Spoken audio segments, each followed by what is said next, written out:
野豬入侵月明村，誤當鐵枝係樹枝，一個美麗嘅誤會，搞到呢一隻4尺長、成70斤嘅野豬乸卡咗喺鐵欄4寸闊嘅空隙裏面。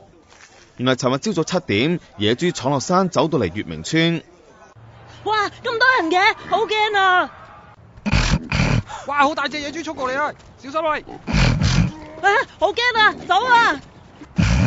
避街坊咁多人嘅，喂，草叢啊，入去避下先。咁就出事啦！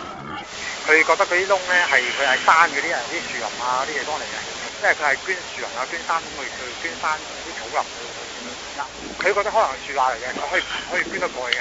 最弊你個三角豬頭插入去就易，想攞翻出嚟就難咯。亂咁喐咪搞到周身損晒咯。30幾個街坊仲走過嚟趁熱鬧。哇！呢個阿伯仲玩埋現場直擊添啊！無奈消防揾個狗籠套住豬身，再用電動剪撐開鐵欄，搞咗成粒鐘先救翻佢出嚟。夜晚6點，有一隻野豬仔跌落西貢引水道，要消防救翻佢上嚟。野豬誤闖鬧市成日都有噶啦。因為而家冬天咧，山上面咧啲泥土係硬嘅，硬嘅時間咧，佢因為個鼻咧掘嘢點咧掘唔到咧，咁就會落低啲㗎啦。第二樣嘢，個冬天嘅時間咧，因為咧山上面係好凍嘅，咁咧佢係落低嘅時間咧就會暖啲嘅。過去3年至少有7宗。